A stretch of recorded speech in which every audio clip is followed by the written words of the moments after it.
Black Power in the 1970s, power to the people. And it's the same thing. It's like, oh, this is hate speech. It's like, no, it's not hate speech. We're talking about equity. We're not talking about supremacy. We're talking about equity. I'm saying I'd like to be on an equal playing field. I'd like to be given the equal chances, equal privileges, equal opportunities, a right to live my life safely, a right to get a decent education, a right to have decent food in my base. This is basic stuff because my life matters. My life matters. And if you say, no, all lives matter, what I would say is, I believe that you believe that all lives matter, but because I live the life that I live, I am certain that in this country, not all lives matter. I know for a fact, based on the numbers, my life hasn't mattered, that Black women's lives definitely haven't mattered, that Black trans people's lives haven't mattered, that Black gay people's lives haven't mattered, that we can run the list, that immigrants' lives don't matter, we could do that, there are Muslims' lives that don't matter, the indigenous people of this country's lives have never mattered. I mean, we could go on and on and on. So when we say all lives, are we talking about white lives? And if so, then let's just say that. Because it's coded language.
And over the past few weeks, we've grieved together as the Black community has endured more senseless acts of racial terror and violence.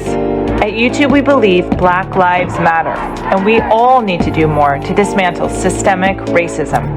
We're committed to doing better as a platform to center and amplify Black voices and perspectives. And we're working to ensure Black users, artists, and creators can share their stories and be protected from hateful, white supremacist, and bullying content.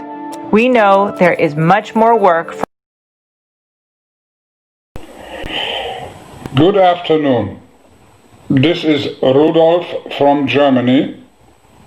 I am addressing today specifically Afro-American people.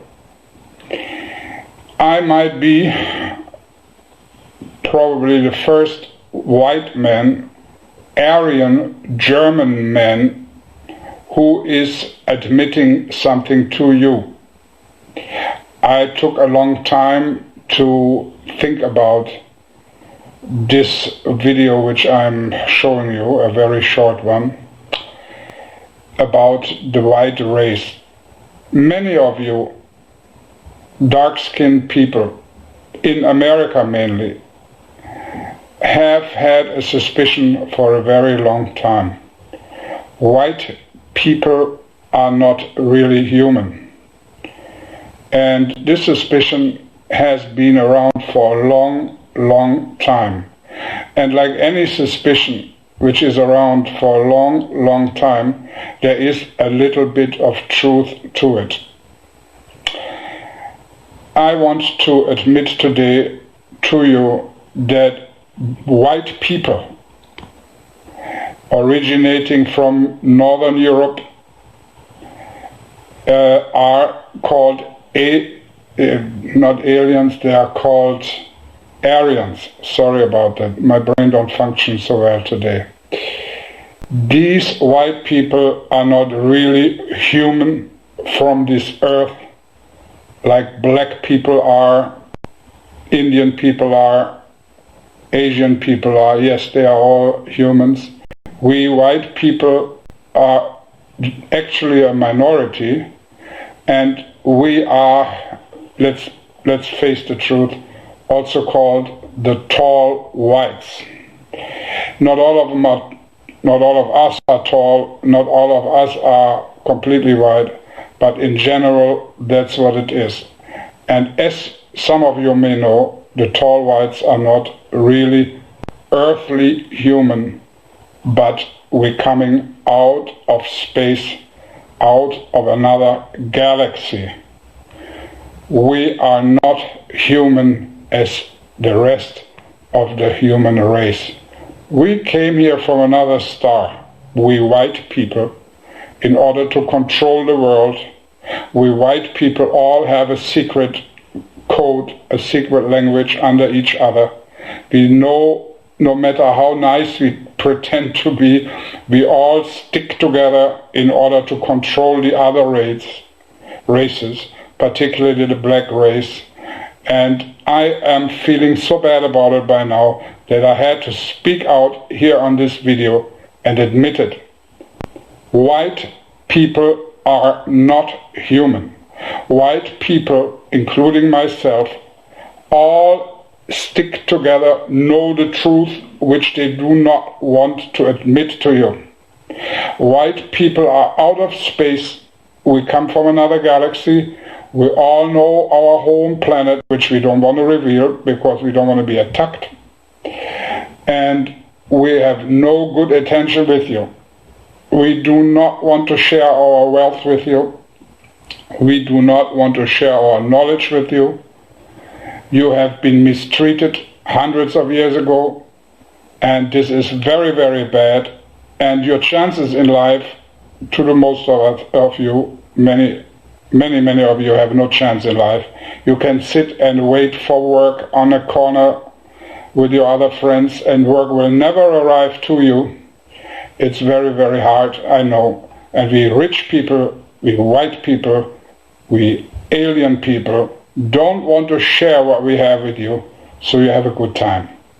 This is my testimony in public. White people are for another planet.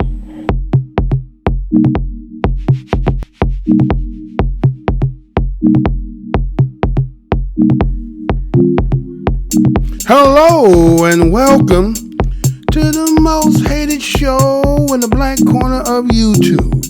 I am your host, the whiteologist, Mr. Blows Your Minds, and this is Black Minds News Report.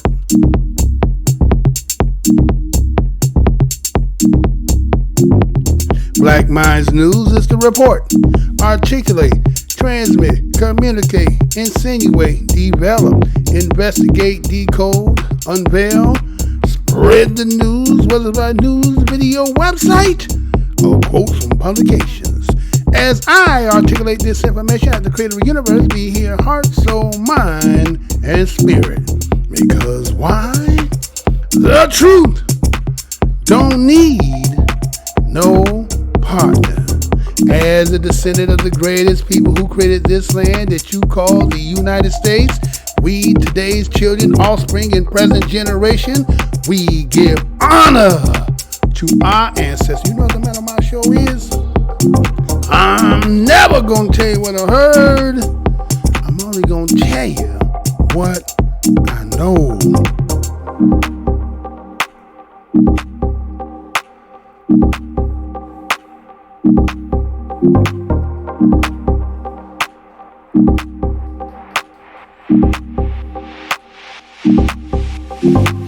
Today's date is July 8th, 2020. Another episode of Black Minds News Report. Though it seems to be an unspoken word, something that seems to be clandestine, I'm kind of feeling that there's a coup to the black lives in history. Seems like some people just get a little bit fed up, but there's too much black, like a cloud over their lives. Have you noticed, like I've been noticing, that the people who are out there, and some of the stories that have been breaking lately, seems to be like there's a coup going on here. I see some other shows where they're talking about there's going to be a dismantling and going out of existence of just an organization. But you can take the organization away, but what about the people who that represents? Yes, the organization might be by other people. What is this other term that seems to try to be in opposition to it? Well, stay tuned as Black Mind News get into this broadcast.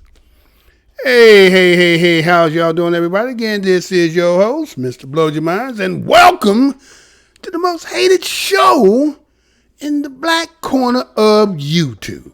Been in the business for 8 years. Can't get past 100, 200 views. You tell me if I'm not the most hated show. Right? 2.9 thousand, can't get 3,000 for the last 4-5 years. You had me stuck at 2009 and they're trying to eat away at that. Yet they talk about they want to give money to help promote creators and stop the bullying and the white supremacists. And I'm trying to figure out, well, what do you mean by that? When you have block buttons and all the other things that you go, but what about how do you deter somebody inside or people's inside or the agenda inside of the institution? Let me say that again.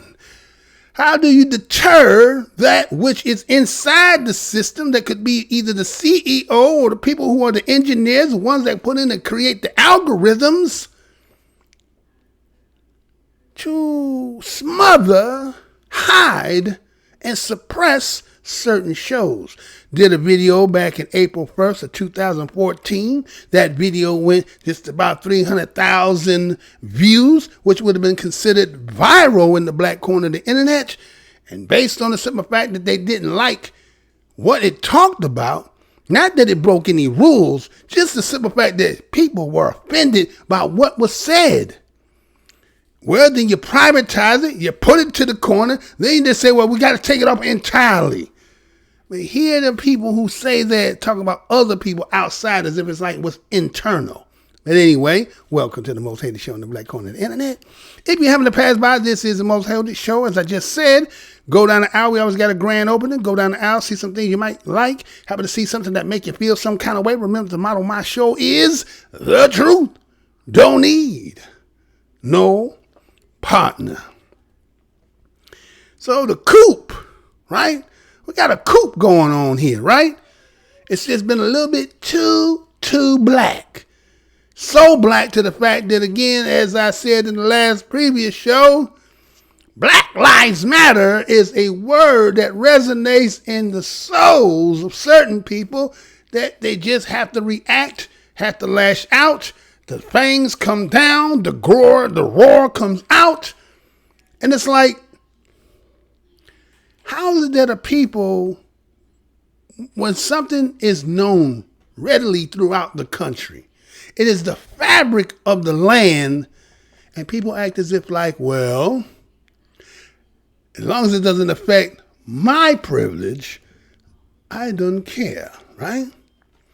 So why, and the question becomes, why do some people feel a need to say an oppositional term if it's obvious that the term that another people are using is relevant, obvious, pertinent, right? Why is it a threatening term, or just the act of the movement to try to make change is so threatening that the oppositional term has to be, well, nothing could be about you. So they come with this term that says all lives matter. Now, have you noticed that the people who say all lives matter seem to be if we was to take a poll, or let's say we would take a DNA test, would that test come out, the preponderance of that would be specific to one ethnicity? And if that be the case, then why do these people feel to say all lives matter when your life if you took the DNA test, I don't have to say who it is. We all know who it is. When they take the test and the test come out and more reports come out of the damn court, you are the father, right? Then why would you, who privilege system is for, by, about, why do you feel the need to say all lives matter? Is that a term that is subliminally being suggested that they themselves lives matter too, right? Because if you use that term all lives matter, it seems to include everyone. It is kind of like when you talk about the Constitution of the United States and it says all men are created equal when they wrote it, but in the applications of how people in this country and who has been privy to it, there has always been the difference between how certain people can benefit from it, while other peoples have been striving and fighting, trying to get some crumbs of it. So you seen a brother came on here. What that brother was sitting there saying, the young brother was sitting there saying that, when you go into the history here, especially as being BADOS, Black American Descendant of Slaves, that there was terms that were created for movements that to bring a word of term of endearment was used to exemplify what one was feeling as a sign for that all that was under that umbrella. It was the term used that they all could, unify with. And so every time that you think about in history, when you start thinking about when they use the terms power to the people, black power, right? Right? When those terms came up, right? How come those terms somehow end up becoming like negative things, right? Now, if you're an avid watcher of this show over here, right, you done seen where we talked about that before. We talked about how with Black Power and how Black Power was a political slogan, right, which they say. And it had various associated ideologies which are aimed to achieve self-determination for people, they say, African descent, right? But when we say that African descent, we're not here to be divisive and say that it's not a term of inclusive or inclusivity. What we're saying is that the term that was used through the struggles and fights had to be about a particular people in a particular country who this was part of the slogans that was used to give the unification of that slogan to the people who were in the movement. So again, it's kind of like when they use the one drop rule, that anything of one drop can be on my team, as we can't pick who's on our team, right? And so what they do is they watered that down now and talk about how everything is inclusive. And try to say that it was not exclusively just for the African American in the United States, but where else? We're not going to say that there was no struggles. We're not going to say that there was no movements. But the term was created here in the United States during what they call the Black Power movement, right? Which was prominent in the 1960s and the early 70s. Now, the thing is, it was used as for racial pride, the creation of Black political and cultural institutions that would nurture and promote Black collective interests, right? Advance Black values. And in that Black power, in that ideology, it was trying to achieve self-determination for Black people here in the United States. Let me say that again. That Black power The basis of it was the ideology that aimed at the achieving self-determination for black people here in the United States. And in that identity, it was about blacks to create their own identity, despite being subject to pre-existing social factors. Now, does that exclude other people or migrants who came to the nation, the United States? It doesn't exclude you. But this was something of between us and them prior to many of your arrival. And a lot of people seem to not understand that or act as if they dumbfounded as to they really don't know. And then I hear a lot of people who speak as if when they're talking, they try to make us seem like how we move in the land that you gave you for the refuge to come here and say, you know what? We don't move like that and you guys need to not do that. Well, why aren't you moving the way you need to move from where you come from? Now, I'm here about unification, but I'm seeing videos of people speaking, and I say, wait a minute, hold on, wait a minute. What happened here became a blueprint to go to other places that use it to uprise where they went. Why do those who are nothing but runners or parents of people who run, and then you be here, and then you sitting here talking to the choir, which really is talking to us? Now, maybe it might go over some of y'all head and you may not understand what I'm talking about.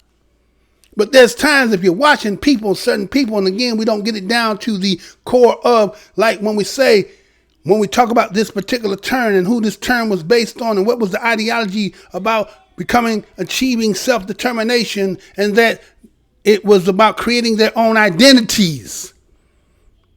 Why is it that we can't have our own? Why does everybody thinking they cooping and usurping when it comes to dealing with us and think that we don't recognize that's what y'all doing?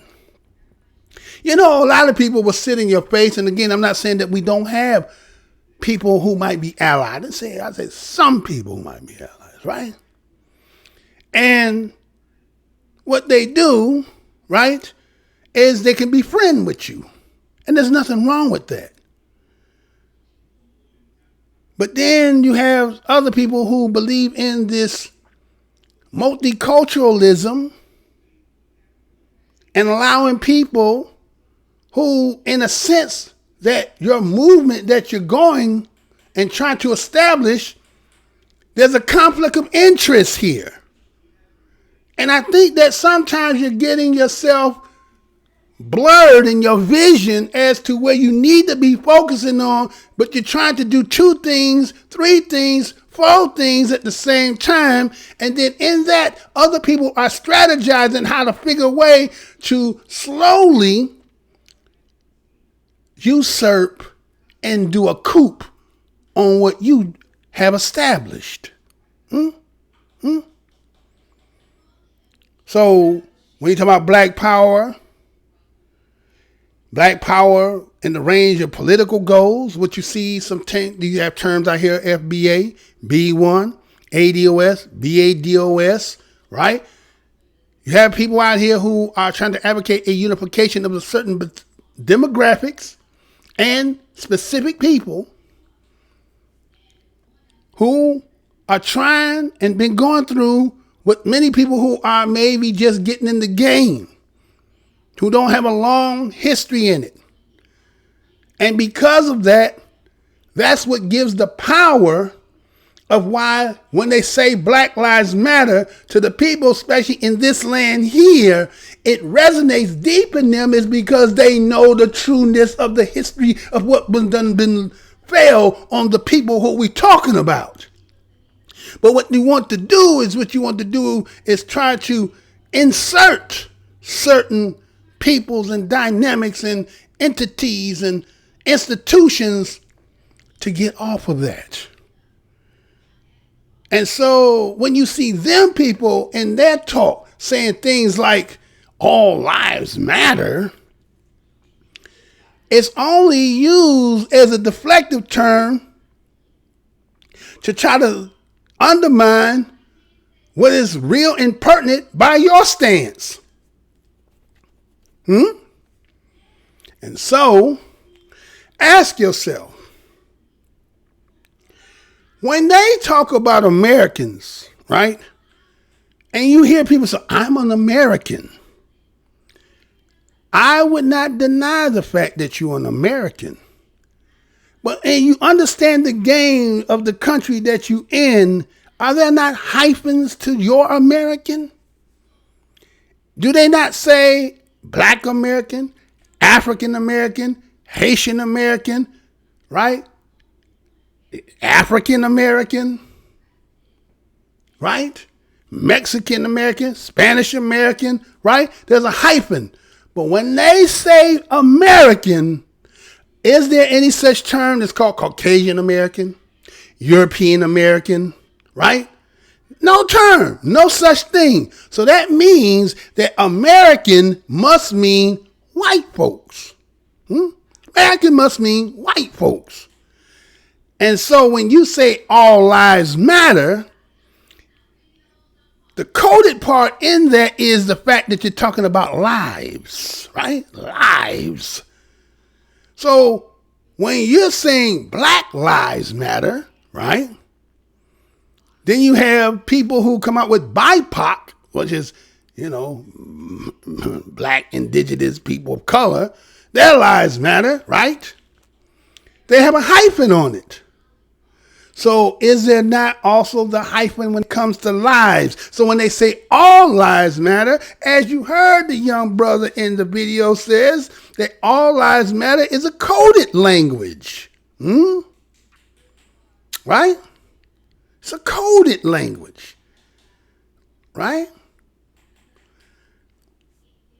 So you keep hearing that term, all lives matter, is really coded language as you've seen in, I don't know, was it Winchester? I know it was over in England somewhere, right? Where they had to throw the flag, right? Did y'all see that? As I showed that, let me go ahead and show that again. Can we show that up on the screen there, sir? Show that up on the screen for us. Get that banner up there, right? Go ahead and show that, right? So you seen that, right? White lives matter, right? But they got white lives, right? To basically say directly, whoever's flying that, this is what they really mean, right? They mean specifically. Now, what end up happening, because they're specific about it, it becomes now, according to, I think it's the ADL. I seen it somewhere. Was it the ADL I seen that in? I think I seen that in the ADL, right? And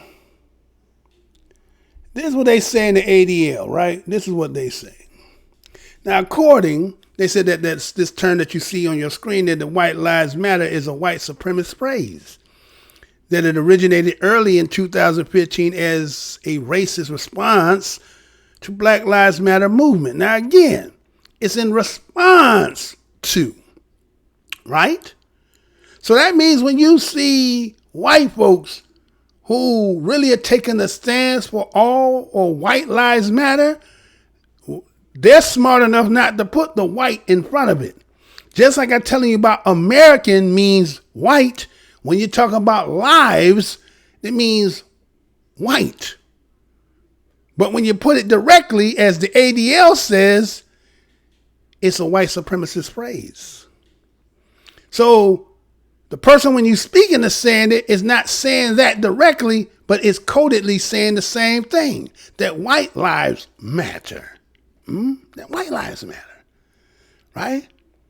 Now, again, this is in response to what happened in 2015 as they said racist response to the Black Lives Matter movement, right? Which arose through the protests against police brutality against African Americans, right?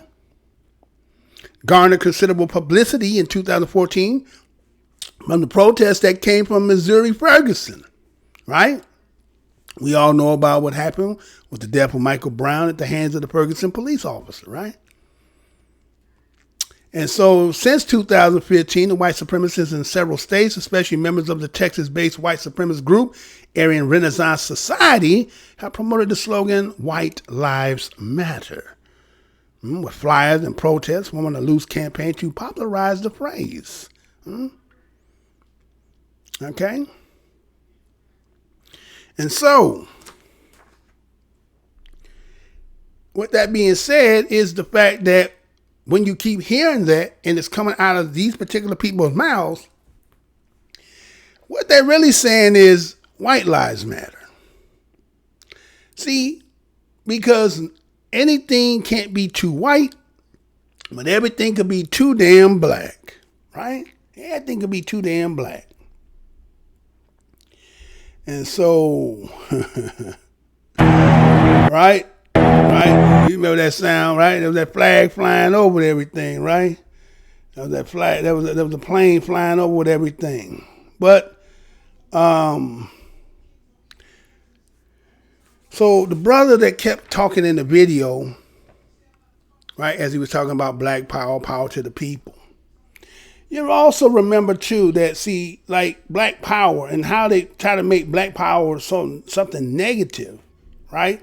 What about when they did that, what was it called? I think it was called Black Identity. Was it Black Identity? I think it was Black Identity, right, if I'm not mistaken. And let's see. Let me see.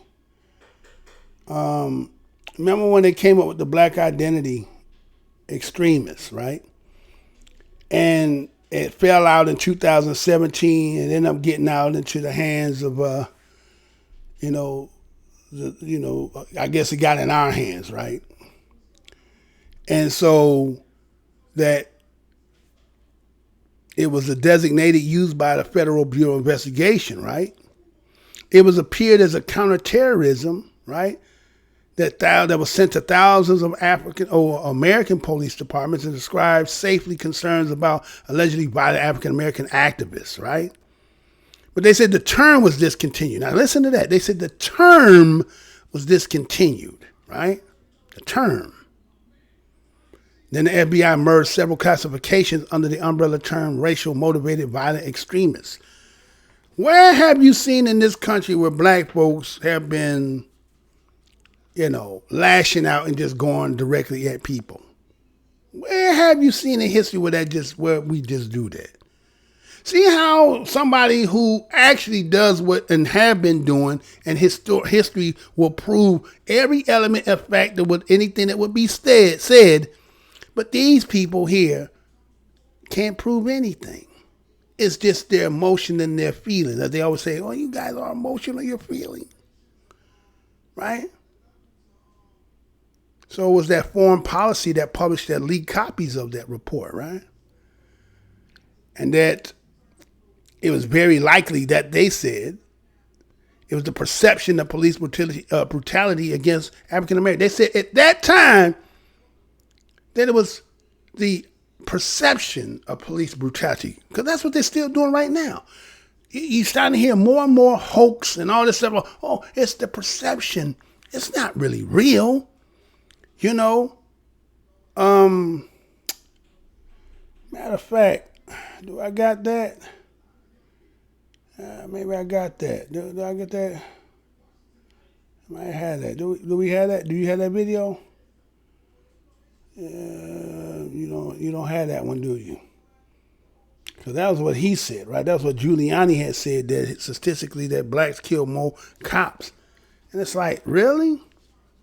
You know what I'm saying? So it's like, why are these people based on, trying to make things to fit some narrative, but won't focus on what's real and factually to be proven? So it tells me that you really don't want to deal with that issue. And so even though the brother in the video will say that, if what you say that all lives matter, then black women, do their lives matter? Do black trans matter lives? Do black gays lives? Do the Muslims lives matter? Do the indigenous of the planet?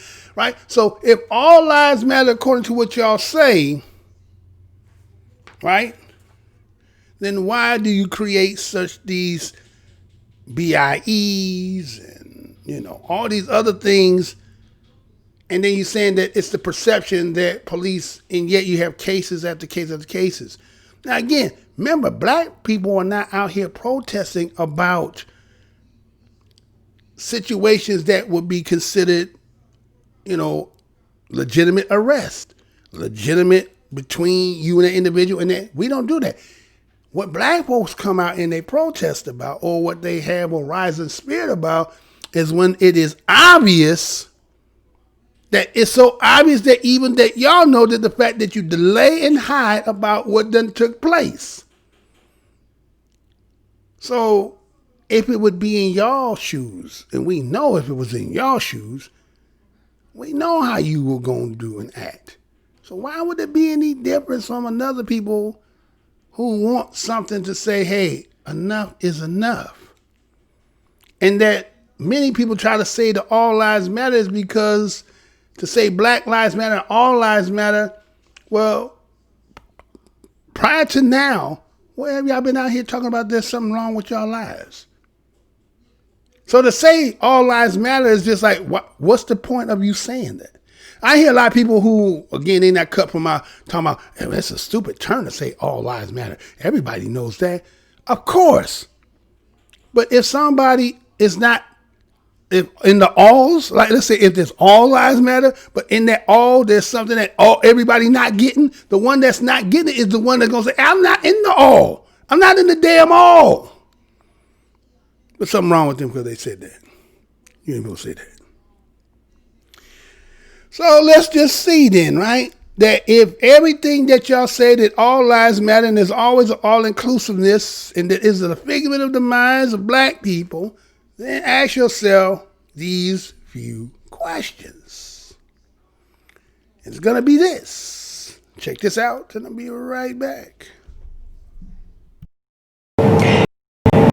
Is Blackout Day, where thousands of Black Americans plan to stand in solidarity about where they spend their money. News 8's Dana White joins us here now with the meaning behind this movement. Good morning, Dana. Teresa and Casey, good morning. It's a call for action. The goal of Blackout Day 2020 is to push politicians to end institutionalized racism in our country that organizers say has led to the deaths of Black Americans. To bring awareness to this today, Black people plan to refuse spending money on anything at all. And those who do need to buy something are encouraged to only spend their money at Black-owned businesses. According to Nielsen, Black Americans spent more than $1 trillion on consumer goods in 2018 alone.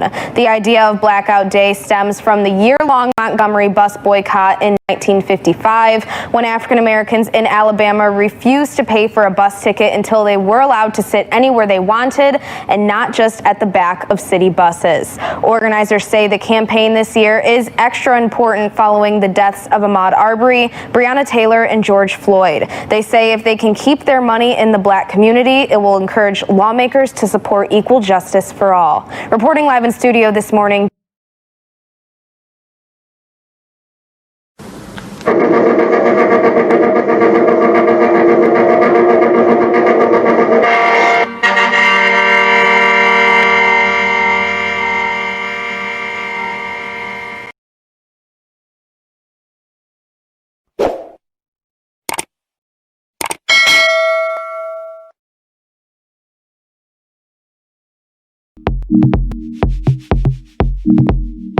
All right, so we're talking about black shoppers are being called not to spend money anywhere, but black-owned businesses as part of Blackout Day economic protest. You know I'm going to say that again. Black shoppers are being called not to spend money anywhere, but black-owned businesses as part of Blackout Day economic protest. Now, if all lives matter, so black people were crazy to even create a day that they call Blackout Day, which again, I think it should be All Out Day, right? All Out Day? Specific. Blackout Day, right? And this happened yesterday, July 7th, right? Being an economic protest, which we dubbed it as Blackout Day, right? And so that which is black, we as black people, BADOS, and affiliates and families, right? People of color. It was probably the day allies are being encouraged not to spend any money. Did you spend money, non-black, yesterday? Did you not buy anything, or did you not participate? And if you did not participate, does that speak something as to how you feel as part of the term black? Now, there's some people who, again, an ally who, even though they may not be from, let's say this, the people who are of the history of the United States as black Americans, everybody just believe that because everybody's here and you born here, make it somehow that you are in part of that. It's not being divisive. It's just, that's just what it is.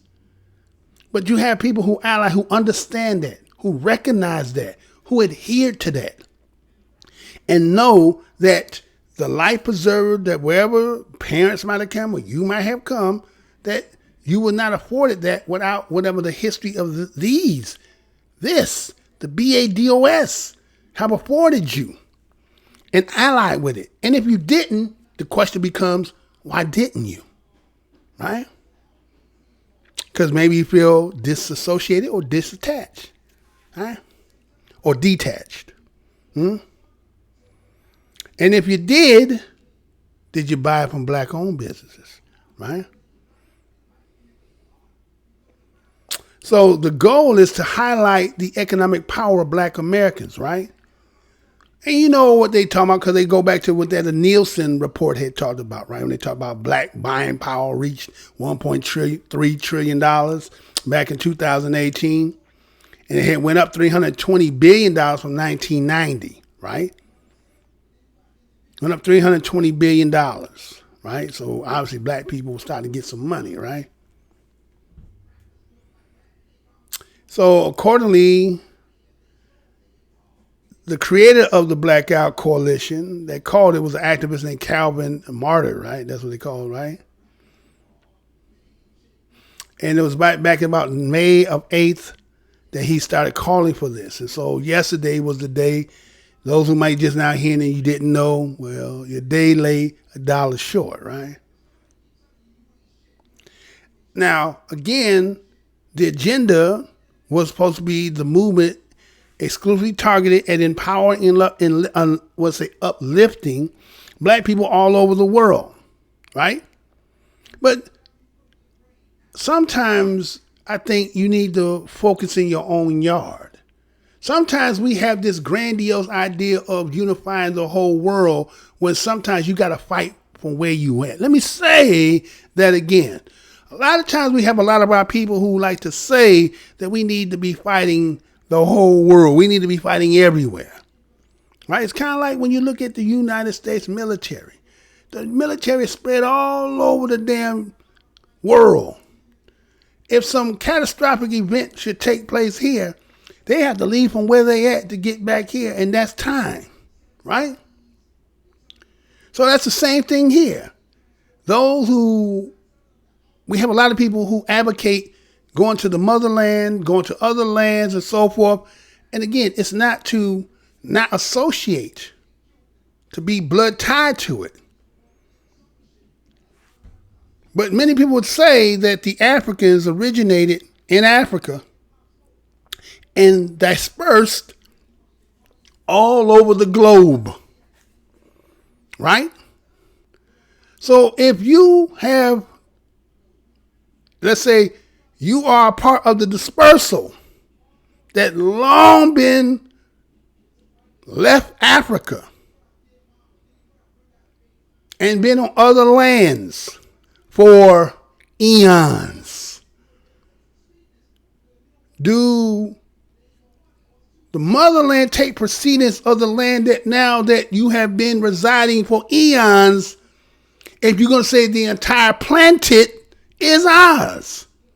So that means that pretty much from where you are and the lineage that from where you coming out of is the soil that your ancestors is on. Now I know there's a story that tells us that we was on boats and taking us all over the land, and they'll tell you there was over 100 million, 300 million.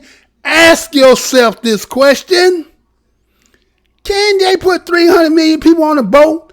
Where's all these boats? And look at how long they tell you it takes the trip to do that. How long would it take? Do the math. There may have been some people who came from this, and that. But that ain't all of us. You all love saying that. And if you do that, it's kind of like you giving a leeway to somebody else to take you off of the land and try to put you somewhere else. If we are the global people of the planet, then wherever we reside is our fight. Everybody's trying to make it just one place. Now, this might be the most resourceful, mineral-rich of all the lands, and that's like the major store. Let's say if we are, let's say franchises, right? Let's say each nation is a franchise of Africa, right? We are franchise. Now we get our supplies, all our resources from there. That is the warehouse. Now, if somebody's trying to take the warehouse and steal it and rob it, you damn right. There's going to be a coalition with the rest of the corporations to go back because it's going to affect them all. But why do we try to make everybody who on the dispersal that their priority has to be only there? You have way more people. Matter of fact, the most black people on the planet is Africa. 2 would be South America, like Brazil. Guess what 3 is? Right here, United States. So wait a minute. You mean to tell, based on the fact that what we have built, that we don't have the right to fight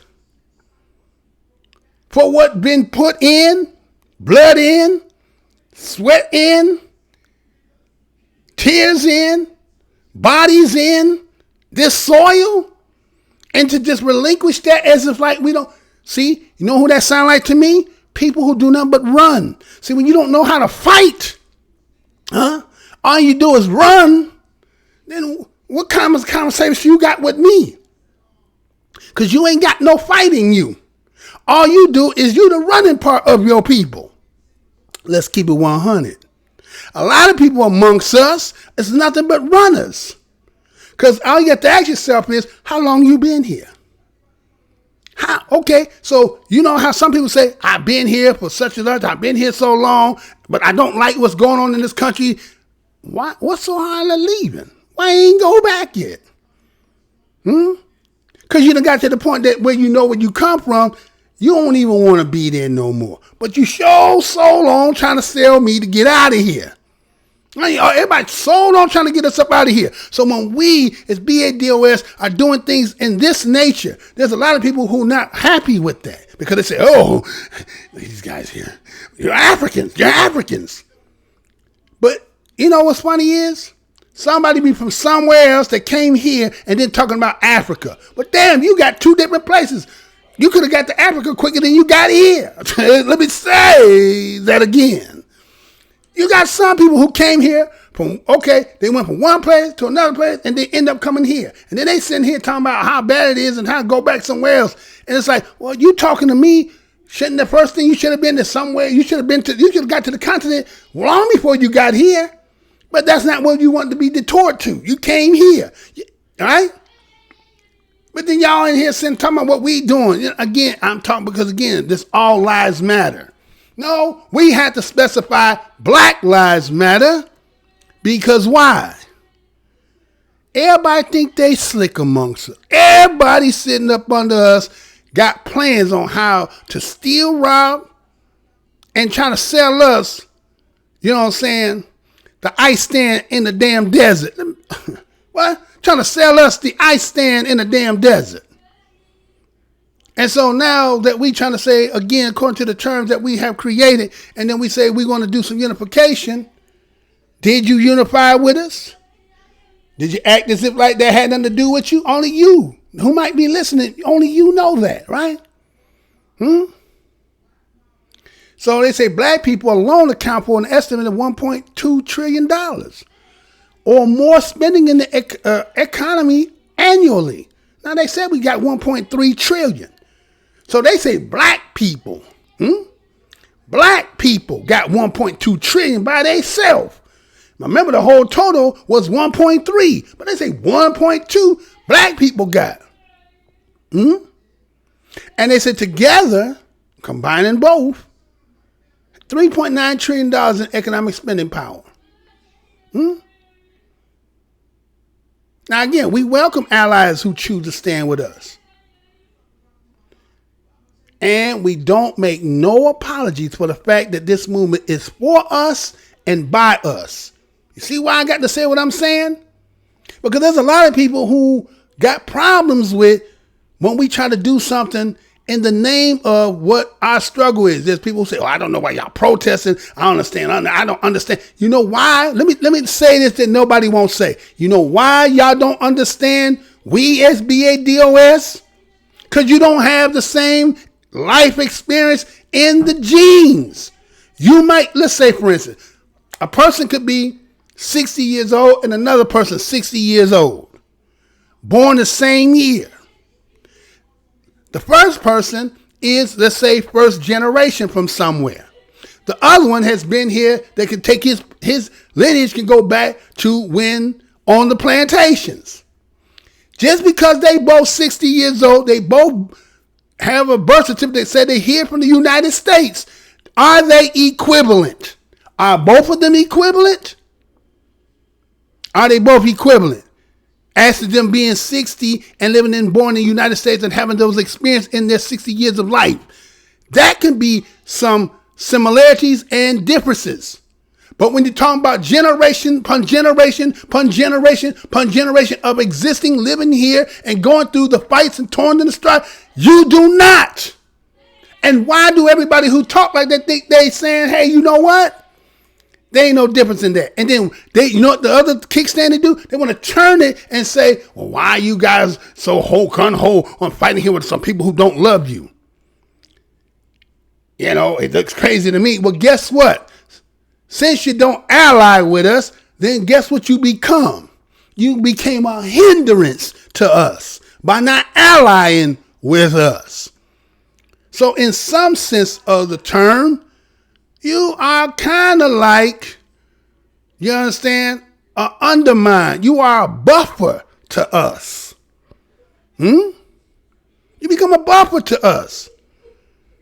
Those who hear this and that fits you.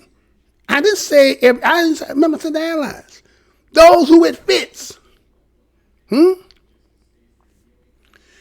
so,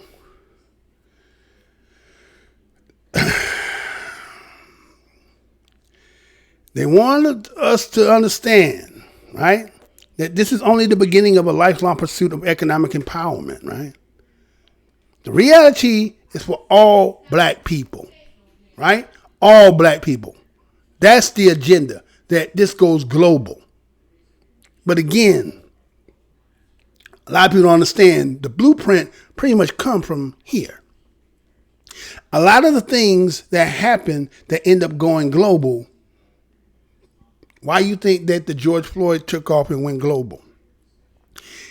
And there's a lot of people who have a lot of gripe as why other people's lives and they don't, because you don't get to choose that. And that's just go to show that a lot of people, you lack thereof of the spiritual understanding that, you know, if people call martyr, you don't get chose for that. You've chosen to do that. Regardless of how you look at on this earthly life, and you may look and try to judge somebody and feel they don't fit a criteria. I could give you an analogy that will probably tear your damn head up. Let's just say this. Those, when you seen the video with George Floyd, and you seen him down there, you seen the white man had his knee and he was choking out. And then the part when you say you heard his mama call for his mama. Now, if you know, and again, there are a lot of people who talk about the Bible, and again, sometimes you got to read certain things just so that you can understand where your people are and have a fuller understanding of what this text and what they use it, and take the nuggets out, right? split the bone from the fish. And then you had to do some, let's say, external readings and other things to get another deeper understanding of other things. But let's just say that when you seen the George Floyd and he was down there, and then I tell you, you know how they show you the Passion of Christ, or they tell you in the Bible, and tell you and show you how the man that they say Jesus was on the torture, being on the cross and being tortured. Look at that situation and look at what you've seen. Was it the men who were persecuting Jesus and poking him in the sides with the spear of destiny? When they kind of like the police? When they like the police? Working for the state? And so maybe what happened is the sacrifice came in to let me finish this. You had enough. Remember they was talking about when Jesus was on the cross and talking about Dali Dali Salamat Alaikum. You know what they're talking about, right? Those who know what I'm talking about, right? Father, why have you forsaken me? But you know, there was also this thing that they talk about. There was an exchange that one can take over the sacrifice for another. I should have looked it up before I got on here, but I forgot. But there's a term. So maybe what you've seen in them last instances might have been the image that you've seen on the cross. Take it and we got to see it, and it raised up something in us. And where we are right now, you take it or leave it alone. You could take it or leave it alone. That's what you might have seen. You've seen the crucifixion right before your eyes. So everybody who's trying to find a replacement to say that this is better, you should be here. Well, only certain people are chosen. What they say, many are called, but few are chosen. So did you participate in the Blackout Day? Did you participate? Did you still give your money over to the other people? Or did you just didn't know? Well, we ain't supposed to judge you. We're not here to judge you on that. Here's what it is, right? Did you not? So, Blackout Day. Start someplace, then it's going to get bigger and bigger and bigger, and every year before you know it, it'll be global. But in the sense that when we're talking about global, when we're talking about in Africa, who do you hurt when you do a Blackout Day in Africa? Who do you hurt when you do it in Brazil? That is the uniqueness of we as BADOS, is because why? In a sense, I guess you could say, if we're going to use a good analogy to make a good further understanding, would be like the house nigga and the field nigga. BADOS is kind of like the house nigga. You know why I say that? Not because in some sense of like we think we better and we said, no. Meaning we've always lived next to Massa. Y'all didn't have that direct affinity and access to Massa like we have. That's why we know him better than everybody. And that's why he keeps his foot on our neck and suppresses when many of y'all don't understand. It's because we've been around him so long. Have you ever been around somebody and studied him long enough? There's some of them people who sit around and listen to me, think they done study me and think they know me. Huh? So that's what happens, right? You sit around studying and listen to a mug long enough and seeing all his deeds and ways and his holes in his, and you say, oh, I got him. And he knows that. So what he do is he make you that come amongst us and don't make you want to fraternize or socialize with us. And then sometimes in y'all corners, y'all sitting there, y'all talking about it. And some of y'all even believe that y'all smarter and better than us. But when it comes to this game here, in this United States, don't nobody know it better than we as BADOS. Moving on. Okay? All right, so, I seen this one here too. But as I'm talking about this coup, right? They talking about this damn coup that I'm seeing is somebody trying to usurp this blackness that we talking about. Check this out. I'll be right back. First tonight, developing as we speak, protests ongoing right now in Bloomington. You are looking at that protest after video of an attack at Lake Monroe over the weekend goes viral. Crowds are calling for charges to be filed in this incident. That attack was caught on video and shared to Facebook, where it now has more than 3.6 million views. You see it here. We're still working to get permission to share this entire video with you. It starts in the middle of a confrontation between a man identified as Vox Booker and 3 others. A man is seen pinning Booker against that tree you just saw. People surrounding Booker have an argument with whoever is holding the camera. Now again, we do not have the full context of what led to the confrontation that is captured on video, but Booker said the men were yelling at someone to get a noose during this confrontation and yelled racial slurs. Booker told us tonight he wants those in the video to face charges. I want to see these folks who assaulted me arrested. I want everyone in the community to know that you can't treat people this way, that everyone matters, everyone belongs, and if you break those rules, that we're going to bring you to justice. Now, this incident is drawing outrage among community members as well tonight. Fox 59's Brett Cast is live in Bloomington, where that protest is happening right now. Brett, what are you seeing out there this evening so far?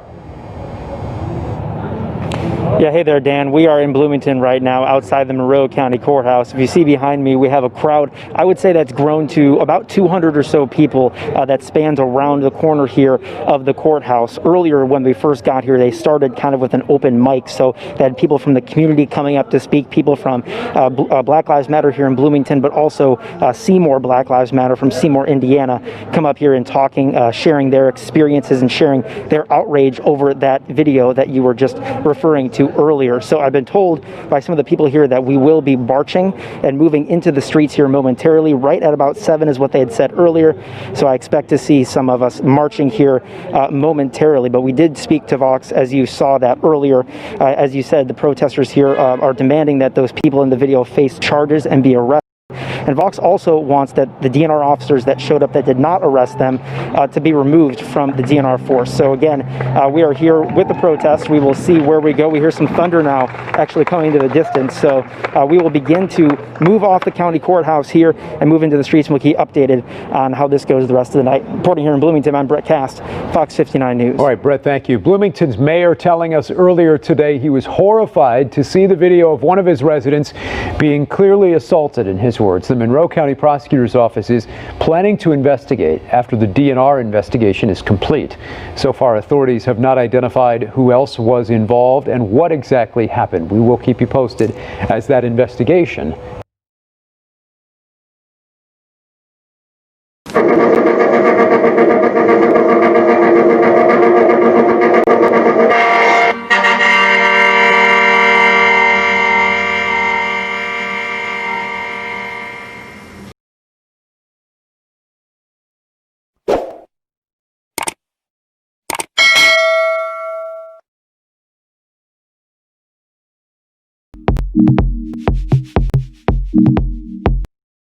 So we back, right? It says FBI investigating reported assault on black Indiana man. You know I'm going to say that again. FBI investigating reported assault on black Indiana man, right? So you seen in the video there, you seen a black man named Von Brooker says that he was attacked, right? So you see that the FBI hasn't gotten involved in this, doing an investigation, and seeing about the report of assault on Von Booker by a group of white men at a southern Indiana lake, right? So we see Von Booker was out there, and you kind of seen who he was. Now, again, according to they saying his background, that he's a civil rights activist, supposed to be a member of the Monroe County Human Rights Commission, right? And what they show in that video that was really not that clear, and the entirety of it, if you use it, they will probably put a strike on you, or they're going to try to uphold it. But you got to see what you've seen as like kind of a little huddle. You didn't really see him, but according to what they're talking about, they say, well, he was pinned. They were pinning him against a tree. They were shouting out like racial terms and slurs, and was threatened. That one of them said, go get a noose. Right? And this all supposed to have happened on the 4th of July weekend, right? Today was July 8th, right? And say much of what you saw was captured on the cell phone by Booker's acquaintances. Now, wait a minute. They about to lynch your ass on the damn tree, at least talking at least they putting their hands on you. Now, this ain't police, right? And looks like you was, according to the way it looked like all the people who are out there, and again, like I'm saying, this usurp and this coup, seems that they look like the people who are attacking you. They don't get involved physically. They just going to pull the cameras out. What, they going to watch your ass, you know what I'm saying, put the noose and put it on your neck, and we're going to videotape that shit? Now, these kind of friends that you got with you. Now, again, I'm not judging. I'm just going to say based on observation, well, I seen the Von Booker there, right? And you probably seen it yourself, right? So I'm have to ask the question because again, as Black Minds News, and doing stories on the regular, on the daily, and I think I'm one who might have been the initiator, or at least saying it, as people who are trying to turn the narrative of getting it off of being about black and then into all, and then using other people. We seen Billy Porter being put out. We seen Chinese people talking about people assaulting them. We see all right. And so I kind of Von Booker, right? And look at all the criteriums he got. He's a civil rights activist, right? It's kind of like, you know, a lot of people know about what's her name? Oh shit. Rosa Parks, right? Everybody know about Rosa Parks. But you know, Rosa Parks was not the original one that was denied or was told to get off that bus, right? Yeah, you know that, right? She wasn't the original one. But she fit the criteria. Follow me. And so him being a civil rights activist, same thing was Rosa Parks, right? And he worked for the Human Rights Commission, right? And it was Rosa Parks and that initiated, got the civil rights going, right? So we seen who we seen, and you heard what you heard, and you interpret what you interpret. I'm going to say that. And fitting the ethnicity,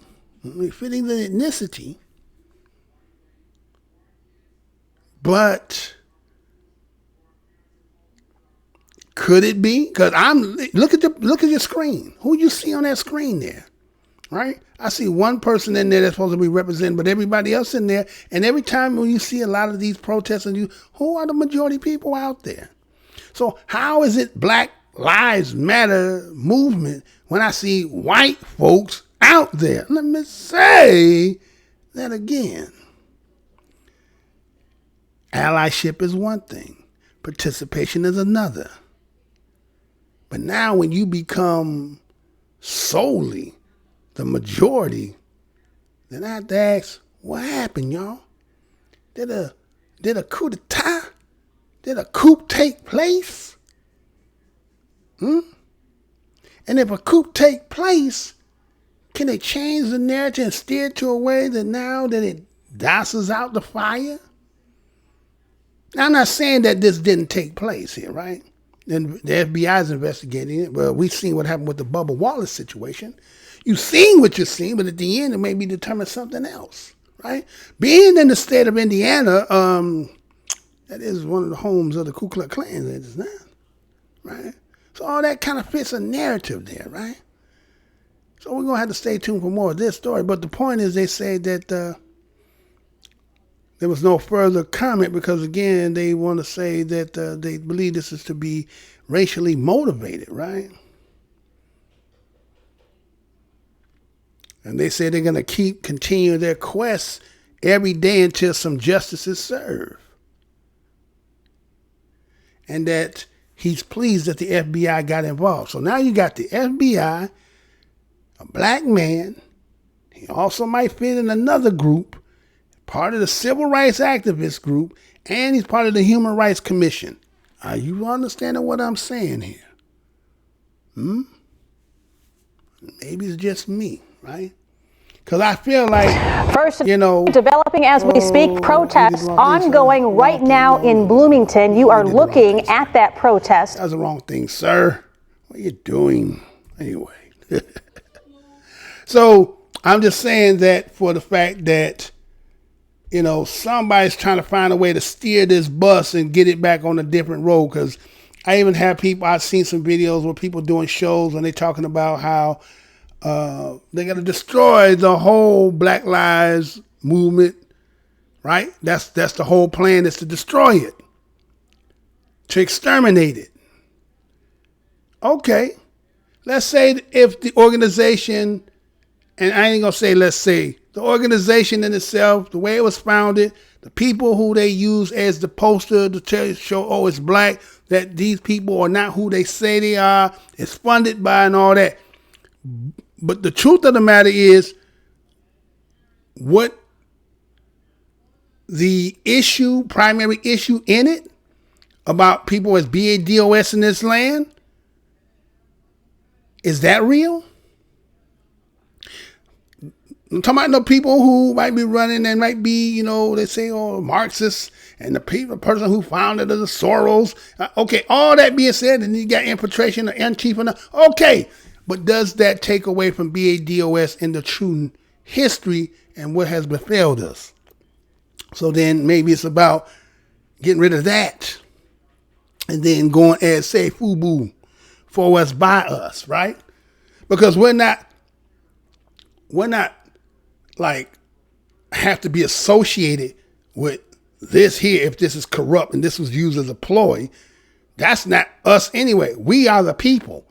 That organization, which really, when you think about it, they've been trying to wait to be a 501c3 for the longest, so all the money that's being funneled into it, you got to ask where that money going to, right? It's kind of like all the money that people are supposed to be donating, giving to black communities. How did that money trickle down into where real black folks who this is all about it? How do they get that money?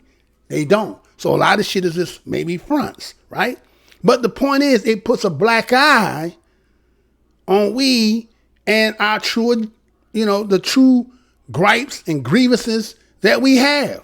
So is this a way to douse this totally all the way out? And then if they should do that, then you have to say, well, guess what? Anytime that you like Black Minds News and others who sit out here and we talk about it, then it's kind of like saying that we fall in that group, then we fall under this new category of what you done deem this as to be.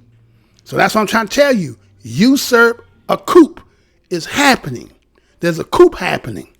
You just got to see it, right? You got to be able to see it. There's a coup happening here. Because certain people, again, they don't want to deal with the fact of what really is. So we have to find a way and undermine it. And then based on the children out here who are all, programmed with the multiculturalism, and again, ain't nothing wrong with having people and friendships and so forth. But when we're talking about, your legacy, your bloodline, and your history, there's going to have to be a separation in the wheat from the chaff.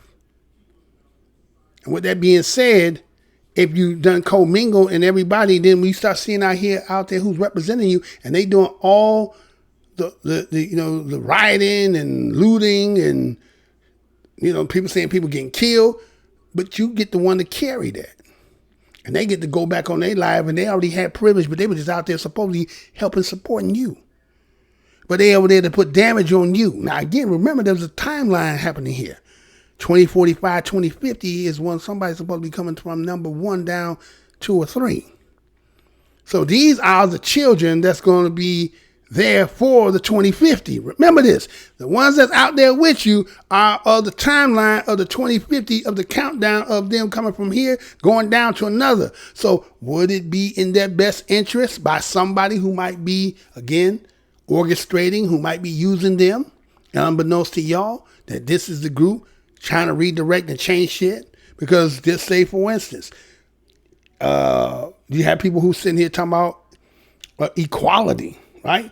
About equity. It's about equity in having sameness and equality. I don't know if you're going to ever get that here. We're just talking about, in my eyes, the reparations that's paid for the remedy for the wrongs and let me go on by my long head, right? Remedy that up, fix that up, then I don't have to really deal with you because I can go do and we can do our own thing, right? That's really the issue here. That's the only way you're going to make this to clean up a lot of this shit that doesn't happen. And so I'm just bringing this for just the fact that, like, okay, is this what it is, or is this to be used for something else? Because again, there was not enough information. What you seen, you really didn't see. Somebody told you what you seen. Now, it may be another video I just didn't see. But he fits all the criteriums. Kind of got, again, like I said, he's a civil rights activist. He works for the Human Rights Commission. He's black. He seemed to fit into the alphabet people group. I'm just saying. And the alphabet boys then came in and got involved. To be continued with that, right? We're gonna continue doing that. But I'm just, I'm just the news. I'm just here to tell you what I'm thinking I'm seeing, right? All right, so while we talking about that, did y'all see this too?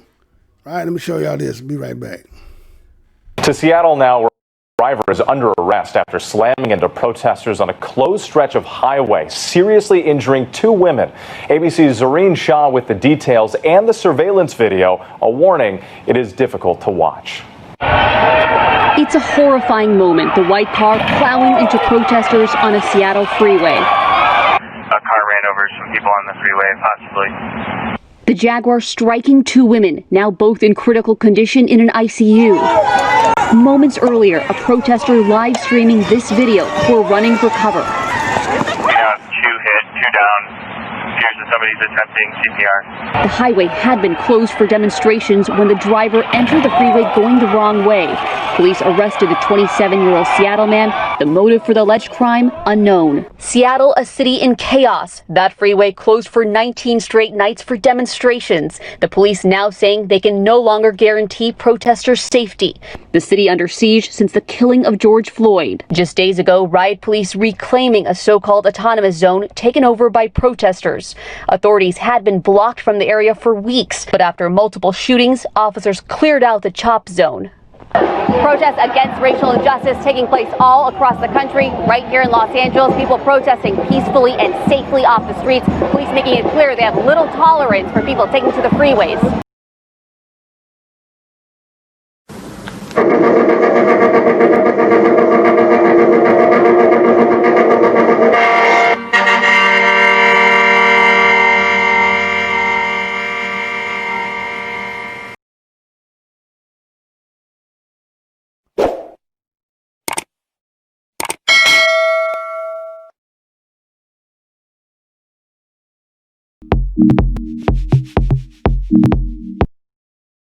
So you got to see that, right? And maybe you might have already seen that. But I mean, they had the highway closed off. They said they had it for 19 days, right? That's up in Seattle when they talk about that whole thing with the CHOP, right? The Capitol Hill occupied protests, and then it turned into Chaz, which is the, same thing in this occupied area zone, I think, right? And so here they is out there. They done shut down that highway for about 19 days. Some fool again done had enough of this Black Lives Matter stuff. I said, I'm gonna go out there and I'm gonna get them out of there. I'm gonna, zoom through there with my white Jaguar. There's 2 women in there, and to this point, I have not read any updates to know if they're. Hopefully they have not the demise or not, but it was 2 women that supposedly got hit, and you heard it. That did not sound good at all. I mean, I know when I watched, I was like, so that was, you know what I'm saying? But that's just going to show you, right? Again, this is getting to the point where it's just, overbearing for a lot of people because they don't see the real significance. And again, like I was saying in the last show, for somebody to say, give me more time, how much more time you need? All this shit need to be expedited. There's no need to sit down to contemplate or to negotiate. You already know what it is. But they always say, justice delayed is justice denied. So if you don't keep on delaying it, and then the people are going to try to use their constitutional right to go out there and protest. So they're going to bring a hindrance. 19 days, you can't use that expressway, you got to find another way to go around. That's fucking with economics. And that's what a lot of people getting upset. You messing with my monies. Bad enough, they got to deal with a pandemic that seems to be trying to come back. And can't make no money. So, this fool, whoever it was, and again, they ain't put no name or nobody, none of that stuff out there at this time. But, that's just how it goes, right? If you out there protesting, and again, I don't know whether they was BADOS, black people, or who they was out there, right? But, again, you got so many people out there. And everybody got really their own agenda for why they doing what they do. There's some people who are out there because of they don't want to have the stigmatization of mind because they have people who are black that supposed to be friends and acquaintances and things like that. So they want to be able to look them in the eye and say that they can say, with certainty that they were out there, right? And there's other ones that are out there because they might be affiliated with something else that might be out there to undermine. You got some of them who are out there just because it is a trendy thing to do, right? You got all kind of different reasons out there, right? But again, as I keep saying, I'm going to keep reporting out here is that we as BADOS, you better look at this shit like chess, because the end game is what you better be looking at. And I ain't trying to come in here and use all the shit that's being done that may not be you the catalyst of, but because they're associated with it, they use that to do what they want to do. Because again, remember somebody was trying to even categorize as terrorists, trying to put you in a terrorist group. You know how they term is, we don't negotiate with terrorists. So if they don't negotiate with terrorists and deem you a terrorist, then I think with this sports, right, this basketball and everything coming back to divert the attention, because right now with everybody being, just kind of idly, whether on social media and getting all the updates, watching Black Minds News and other things like that, what they really want to do, they can't do. But if your ass watching basketball and NASCAR and soccer and all that, might could slip some shit in. And keep that in mind, right? Just keep that in mind. Well, I seen this too. Where was I seeing this, right? I seen this, but I didn't see anything when it comes to actually, let me show what I'm talking about, right? Didn't y'all hear about that? New law would require NYPD police to take out individual insurance to cover misconduct claims. I'm going to say that again. Says new law would require NYPD police to take out individual insurance to cover misconduct. Right? So think about that, right? Think about that. Would this be a deterrent for a police officer if they were to implement this as part of a requirement? Right? So a new bill was introduced, right? Hasn't come to law, right? It's just a bill, right? And in this law, it would require police officers to take out personal liability insurance to cover civil lawsuits filed against them for misconduct. Now, this is the civil lawsuit file, right? Now, again, this new law was introduced by Senator Alessandra Biag, right? And so what does this all mean? It just means that police are no longer represented by the city law department, right? So what they're trying to do in a way is take the civil lawsuit that are awarded so that it don't come out of the taxpayers' hands, right? That's basically what they're saying. Under the current law, right, which they got right now, the bill from any verdict or settlement are settled using money from taxpayers, right? Most of us, we know that, right?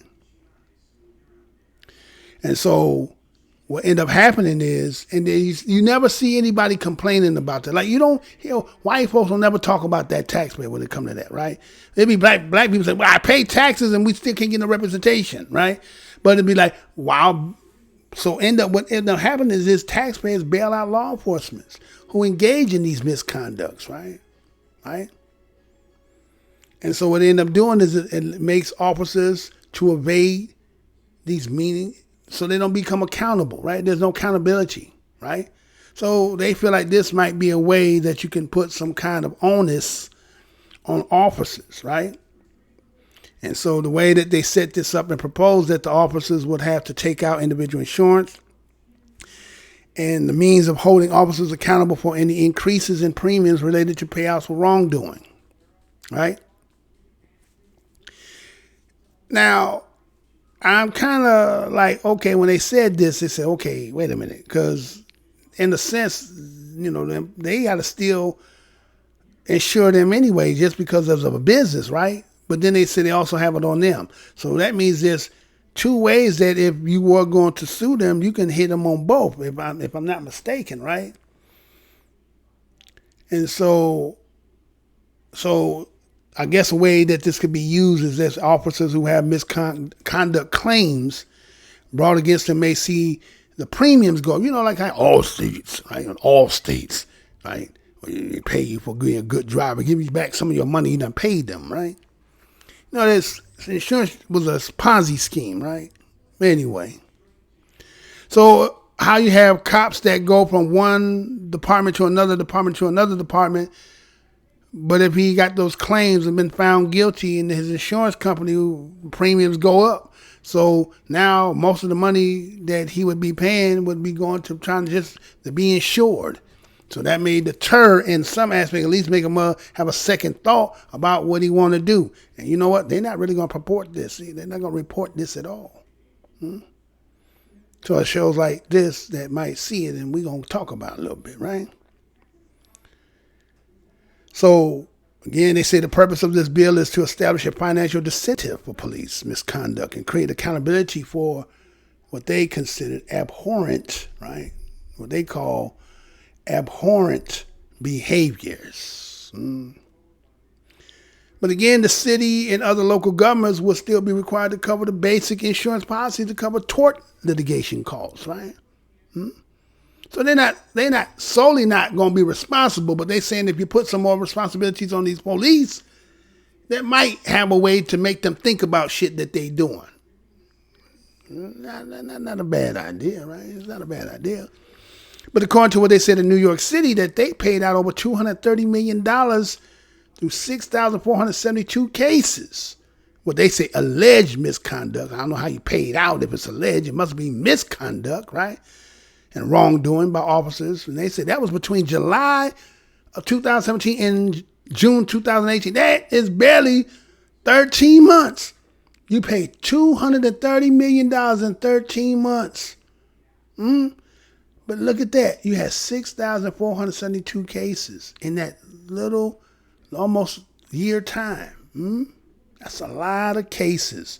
That's a lot of people saying that there's something wrong in the way that the officer dealt with me. And then they try to say, if you hear a lot of people saying that this here is a myth. It's not true about police brutality amongst black Americans or just in people in general, right? So they say that this move was to help bring some reform to the city police department. You know, they're going to talk about Andrew Cuomo and how he signed in this sweeping police agenda that include banning the chokehold, right? Think about that. Banning the chokehold. That's obvious, right? It's kind of like all lives matter. It should be obvious that a chokehold is killing some damn body unless you're in a situation where it is both of you got each other and last man squeezed the other one out, right? But if you handcuffed or y'all already done gang piled up on a mug, I don't think that, I mean, it just should be obvious. But you know, the kickstand is more training. No, there's just something wrong with somebody's character. I understand when you're in a situation and adrenaline is pumping in, but there got to be some kind of self-constraints, some kind of control. Matter of fact, I remember when I did the story about the sheriff that was talking about arming all the residents, and then the people who were in opposition to him stating that was saying, well, you know, to deputize regular citizens based on the kind of training that we do to put ourselves to have a higher threshold of situations, they train themselves to be in real bad situations, and you have to learn how to deal with it in the best professional way manner. But then if you deputize somebody who don't go through the training, you're liable to get all these things. So let's just say it in that way. Let's look at it from that position. Here are people who are police officers who do this every day, and then you see the astronomical amount of money that's being paid out because of all these litigations and lawsuits. Then you have to say, then you're saying training, right? Then what's the difference between the training of a sheriff and then those of a police officer? Shouldn't it be the same type of training? You're doing the same type of work, right? Or is it just a character, like the individual? And then they talk about sometimes that, well, I say sometimes, but they say that they have a preference of having police officers who have just been, you know, just done their tour duty. They make good soldiers. They obedient and all that, but then they, you know, I mean, do you ever turn the killer machine off? Right? So that might be a problem too, where you can't deal with something in a normal way, the way you do it because of where you came from, right? And so also they talk about the fact that he did a prohibiting false race-based 911 report. Now, those who might know Jason Black, when he put that billboards up there, not too just a couple of days last week or so, and then we heard a couple of days, I didn't do it on this show, that the Karen who was in the park with the bird watcher brother, right, ended up being charged, right? And they had something to do with him putting them billboards up there, right? And shout out to Jason Black, right? Then they also talk about the fact that the Say Their Name agenda package, right, which repeals Section 50A of the Civil Rights Law to allow transparency of prior disciplinary records of law enforcement officers, right? You think about that. If you have a case against police officer, that was always one of the hardest things to do is get their damn record. They kept continue, and never want to show their record. Why is that? If you true blue and you is what you is, and you done had a couple spats, well, okay, that was that, and this ain't got nothing to do with that. But they, you know what I'm saying? So they had to make a special law for now called Say Their Name agenda package. I mean, now that's going to be included. Well, you know how it's going to go, even though they're going to say that, but it's still going to be hard to get it. You understand? That motherfucker ain't trying to let you get out on their damn background. You're saying all this shit as for reform and putting it down on paper, but in application, it's going to be something else. We know that shit. You know, it ain't going to be what you say it is. Right? And so the other thing was the fact that they would say something to the fact that, like, Bill de Blasio, right, he is the New York City mayor. Now he's proposing to cutting $1 billion from the police force, $6 billion, right, yearly budget. Wait a minute, they get $6 billion a year? He's willing to give $1 billion? So now we see why some people are talking about defunding the police. Some of that money could be put into them communities and set up in ways so you could deter crimes if you gave some place other than, you know, midnight basketball, like some other shit that could be used to help the community. $6 billion? Wow. So, just in case you didn't hear anything about that, that is a new law would require. Right? It ain't put in the law. They just gonna put it out there for some fat to chew on. How many people gonna, nibble at the hook? Is that good enough? Will that help? That's a start, right? That's a little start. right? But what about the accountability part? That's where the real issue is. Motherfuckers want straight. If I can go, you can go. No hiding behind shit. Just because you do that. Yes, you can be commended for doing that type of job. Yes, we need you. Yes, but if you're fucking up, you're fucking up. Anybody that works somewhere, you're fucking up. They might slap you on the wrist. They might write you up. They might suspend you.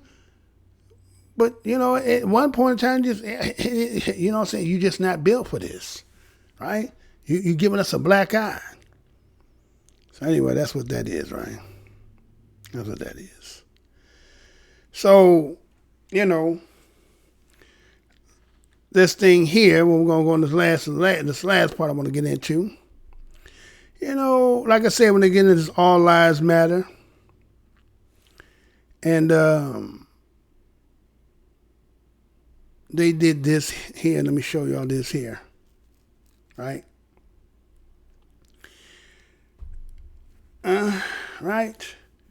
So, an all-white Mississippi County Board votes unanimous against removing Confederate monument, right? I'm going to put this in here because I didn't do that in between. Check this out.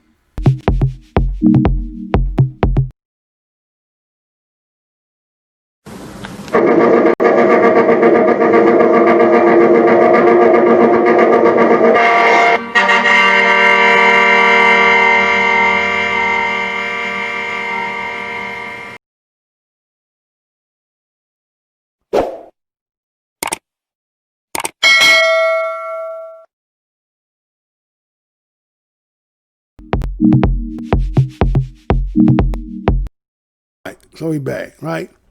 So again, it's an all-white Mississippi County Board votes, right?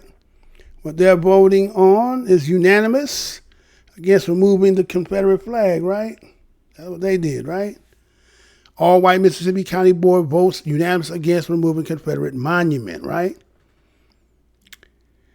So the proposal to remove this Confederate monument honoring Lafayette County soldiers who lost their lives during the Civil War was unanimously voted down, right? Now, Mississippi been in the news about a lot of the statues and the flag and all that good stuff.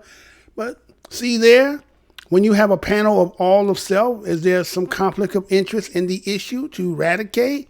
Would anybody say no, they did it based on no, right? That's why you have to have, diversity, right? Because other people may from a different position, right?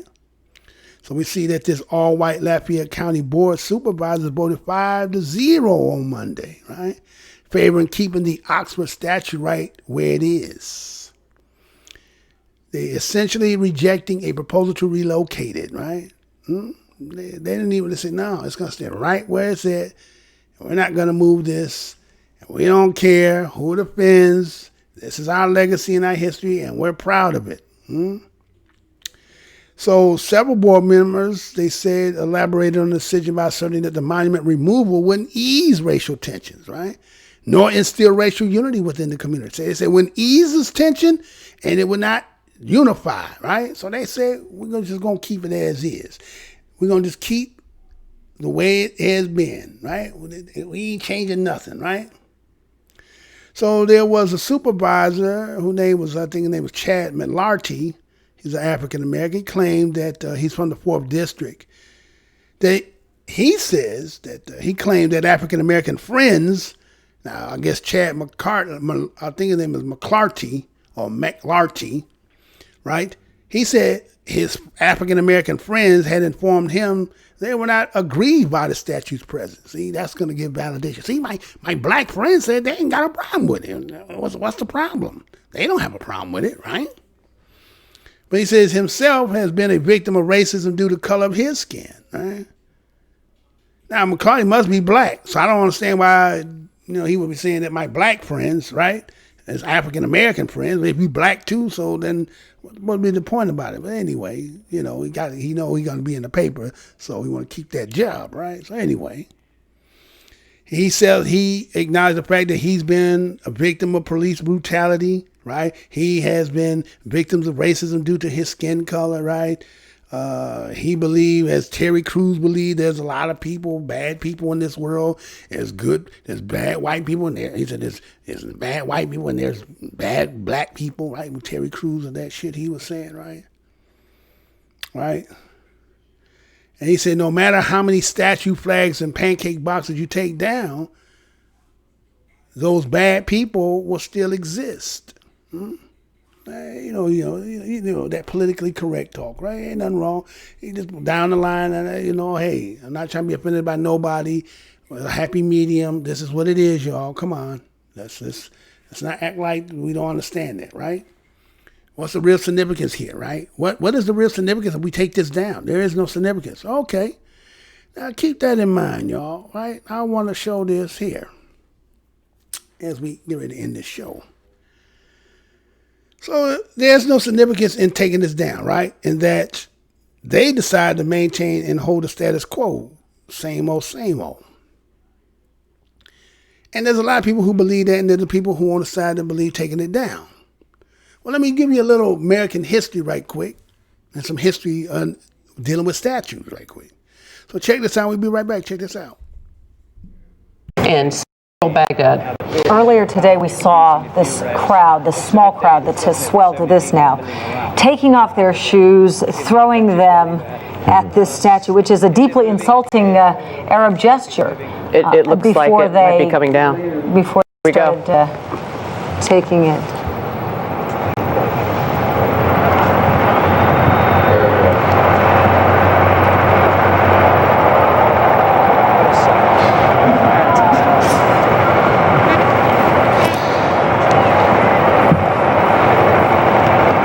They could get the brass to bend, but not to break. Apparently, people throwing garbage at the statue. And Lara Logan is back online with us again right now. Lara, you're right there. Tell us what's going on. Just in the last few moments, a U.S. Marine tank with a large chain has pulled the statue of Saddam Hussein down. This giant statue crumbled at the knees and toppled over. It's still hanging from the pedestal, but as it collapsed, a great roar came up from the cloud. There it goes. It has fallen down to the ground. It has come apart. The crowd is going mad, rushing towards it. They've been pelting it with stones. The Marines are trying to hold them back a little bit, but generally letting them run through and express their emotions. People are jumping up and down on top of the statue on the ground, their arms raised in the air. It is an incredibly symbolic moment for the people of Iraq. Saddam Hussein's regime has been held in place by symbols like this across the city.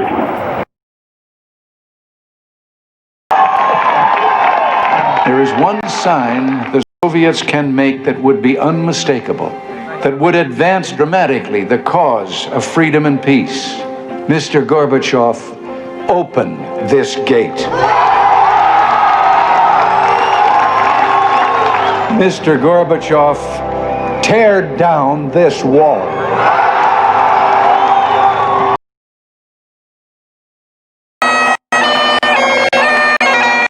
Crowds marched in the streets around Ground Zero to celebrate the killing of Osama bin Laden.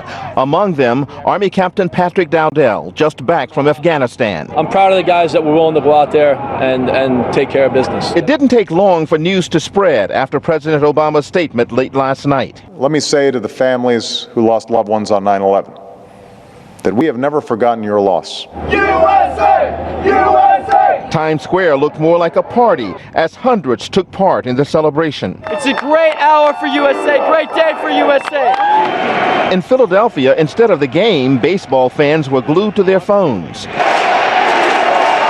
While some broke out in chants of USA, USA. New York City Mayor Michael Bloomberg called the killing of bin Laden a critically important victory, and nowhere was that victory felt more than here at Ground Zero, where nearly 3,000 people were killed in the attacks. Now that he's finally dead, it feels good. Michael Carroll lost his father, a firefighter, on 9/11. He says bin Laden's death won't ease his pain, but it does bring some closure. To feel excited about somebody's death is a weird feeling, but when it comes to him, it's all right. For many Americans, this is a day they waited for nearly a decade. A moment some thought would never come. Randall Pinkston, CBS. The U.S. craft carrier that buried Osama bin Laden at sea got a hero's welcome in San Diego Wednesday as it returned to its home port just in time for Father's Day. CBS News national correspondent Ben Tracy has more on the happy homecoming. Some 5,000 sailors, pilots, and crew members stood proudly on the deck of the USS Carl Vinson, the ship that carried Osama bin Laden's body to its burial at sea. I think everybody was pretty stoked. I think, that first week of May, everybody was sitting there looking around, very proud to have been part of that piece of history. Anxious family members waited patiently for their loved ones to return after many sleepless nights worrying about their safety. The USS Vincent's historic mission ended with tearful hugs from hundreds of proud family members.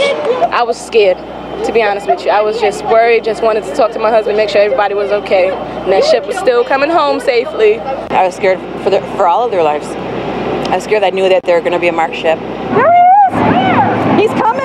But the worries were over Wednesday morning as the heroes of the USS Vincent were back in the arms of their loved ones. The sailors' embraces spoke volumes, but they remained sworn to secrecy about their historic mission. It's been a long cruise, and that's about all I can say. We were so thrilled and so proud of every sailor on that ship, and to know that our family member was a part of that was very touching. Oh, welcome home, honey. Ben Tracy, CBS News, Los Angeles. We were saying always so great to watch those reunions and the homecomings, but it's, there's so much added to it, of course, when you know the mission that they were on, which, as we heard, they can't really say very much about. Part of history, and it's so great to see those families reunited. Yeah. Nobody understands. They're gone for so many months. It's so great to see them meeting their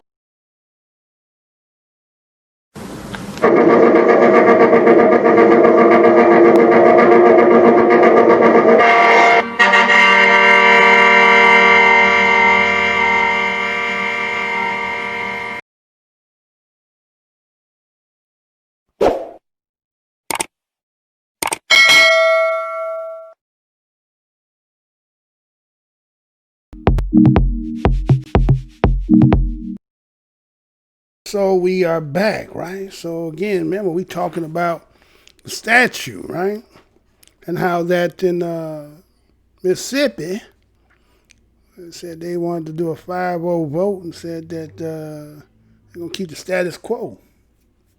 Remember one of them said that wouldn't make a difference. People felt one way or another way.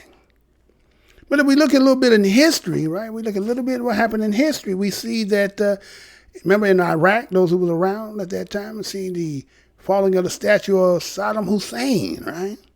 Right?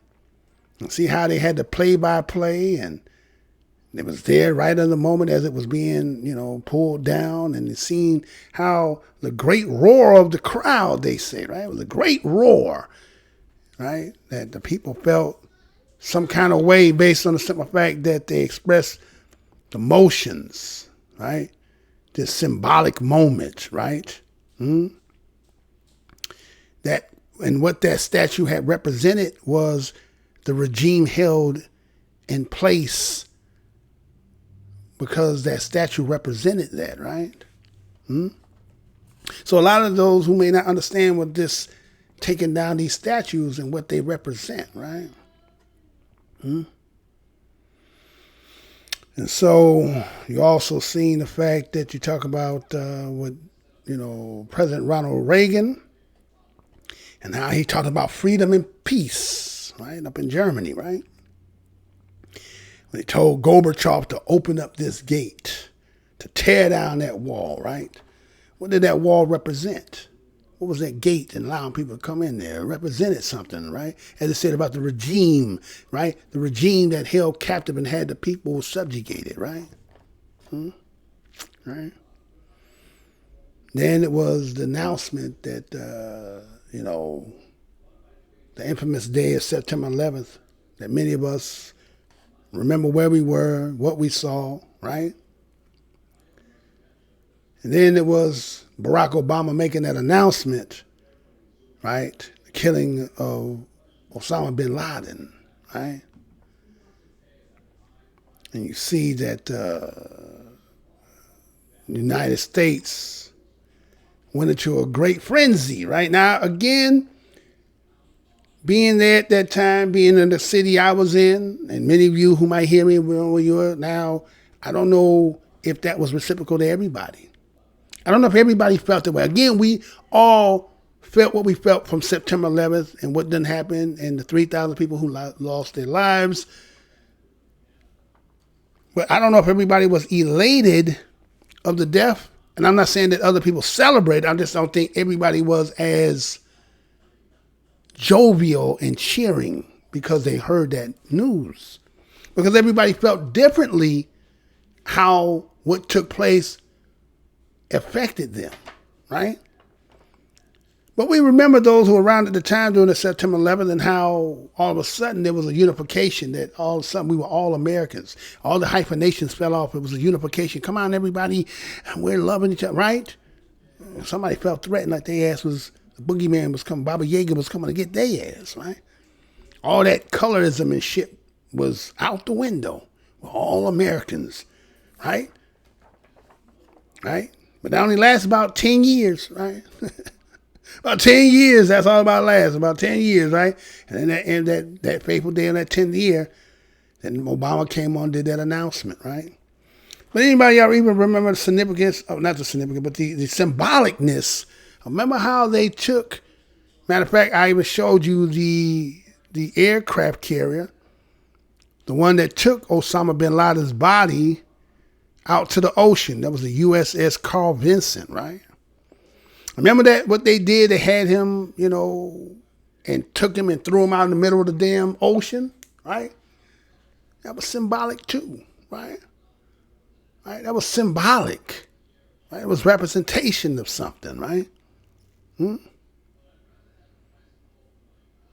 burying him at sea, right?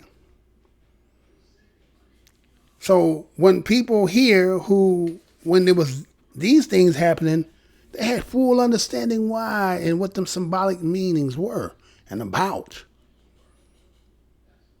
And how you seen the roar of the crowd of the falling of Saddam Hussein and the jubilation of the people because of what had been oppressing them. So when you see that here in this country, you don't see that as being the same thing as those people who them statues have anything historically tied to the memory and history of another people who are BADOS. When you say all lives matter, except for that, then we understand that all lives matter is only, it sounds good, but in application, we know what it really means. It's coded. Only thing that it matters is what's about you and how you feel. Everybody else, well, if we so choose, then it's all right. Well, that's been Black Minds News. Well, thank you for participating in the show here. Get some fat to chew on that. I want to thank each and every one of you for coming over here and clicking on the video, being a participant of the show. If you have any comments, questions, anything like that, be my guest to come on up in here. Say what you got to say. We're going to start getting up, get some lives, and get some phone calls. I want to hear from you as I do these things. So we're working hard trying to get back into that spot. So once again, I want to tell each and every one of you, thank you. Take our hat off to you here with Black Minds News. Like, share, comment. When you see your brother, greet your brother. What's good, brother? What's good, brother? When you see your sister, what's good, sister? What's good, brother? If you can't do that much, at least give a universal nod. You know what we do when we see each other. Hey, what's good, bro? What's good, bro? Now we're living in a day and time, because, you know, we're at a crossroad in this country where, you know, you want to do right or you want to keep the status quo. And when a relationship you in that seems to be like you want to get out but you can't get out, what do you do? On both sides. Or do you find a commonplace, a common negotiation? In one sense, there ain't really no negotiation on the other side. There's nothing really to negotiate. The bill is due. It's beyond, you know, the red letter. You gotta do what y'all gotta do. Otherwise, how could they ever be right? How can some things can be right, but this ain't right? Then that's something they're gonna have to look in the mirror, look at yourself and realize that maybe, I need some, well, I can't say soul searching, but you gotta do some kind of searching, right? So again, this has been Black Minds News. I want to thank each and every one of you. Until the next show, y'all. To the next!